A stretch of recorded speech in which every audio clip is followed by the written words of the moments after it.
Bonjour chers camarades, aujourd'hui nous allons continuer avec notre série de vidéos. Au grand C, nous avons les structures alternatives. Grand 1, incrémentation et décrémentation. De ce qui est de la définition, l'incrémentation est une opération qui consiste à ajouter 1 au contenu d'une variable et la décrémentation est une opération qui consiste à soustraire 1 au contenu d'une variable. Là, nous allons continuer avec la syntaxe. L'incrémentation, comme vous pouvez le constater, voici la syntaxe de l'incrémentation et voici la syntaxe de la décrémentation. Là, nous avons grand 2, les structures alternatives. Définition. Une structure alternative est une structure qui ne peut être exécutée qu'une seule fois dans l'exécution d'un algorithme. Là, nous avons les structures alternatives réduites. Avant d'y aller, je vais d'abord vous prévenir, il existe deux types de structures alternatives. La structure alternative réduite et la structure alternative complète. De ce qui est de la structure alternative réduite, nous avons là la syntaxe. Si, condition, alors, l'instruction, fin si.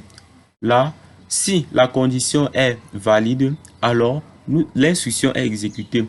Sinon, on part à fin si.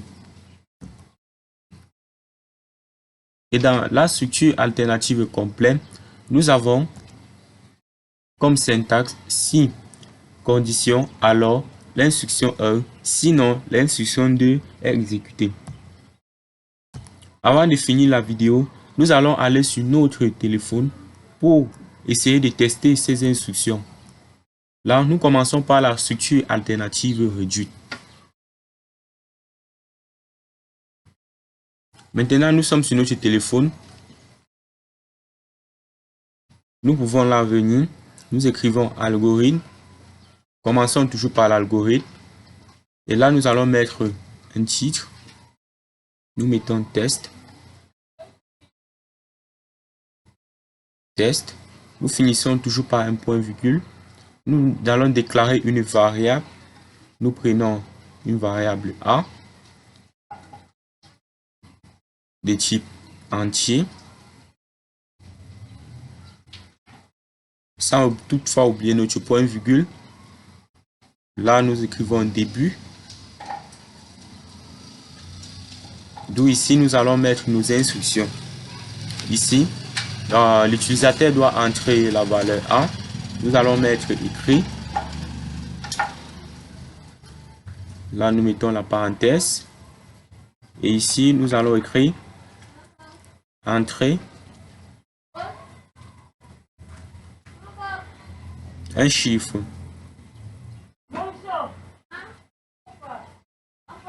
Là, nous mettons le point virgule. Nous allons lire le chiffre que l'on entre, qui est la valeur A. Donc, nous allons lire A, lire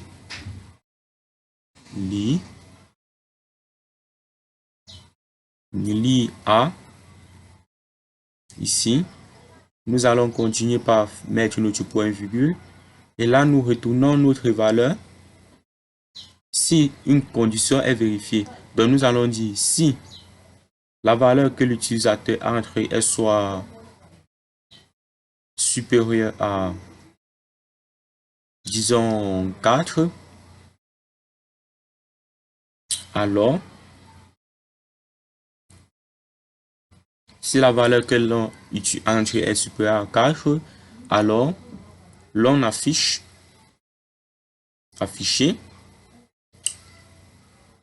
Donc, nous allons afficher bonjour madame. Ok, nous allons mettre notre point virgule là. Donc si la valeur que l'on entre est supérieure à 4, alors nous affichons bonjour madame. Donc nous allons tester notre programme. Entrer un chiffre, nous entrons 3. Vous voyez, 3 est inférieur à 4, donc elle ne peut pas être exécutée. Bon, maintenant nous actualisons et nous entrons 7. Là, nous avons bonjour madame. Nous voyons qu'elle fonctionne normalement. Bon, maintenant, si nous complétons encore notre instruction, nous pouvons mettre ici sinon.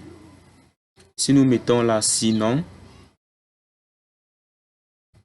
ici, nous avons, nous mettons sinon, affiché. Sinon affiché. Bonjour, monsieur. Bonjour, monsieur. Là, nous allons mettre notre point virgule. Et ici, nous allons finir mettre OK. Je crois que c'est bon. Nous exécutons notre le point virgule. Nous exécutons notre programme. OK. Entrez un chiffre. Là, nous entrons la valeur 2. Vous voyez, bonjour monsieur. Si nous actualisons et nous entrons une valeur supérieure à 4, soit 8, vous allez voir, bonjour madame. Donc, vous pouvez le constater, elle fonctionne normalement. Et merci d'avoir suivi cette vidéo et rendez-vous pour une prochaine vidéo. Ciao.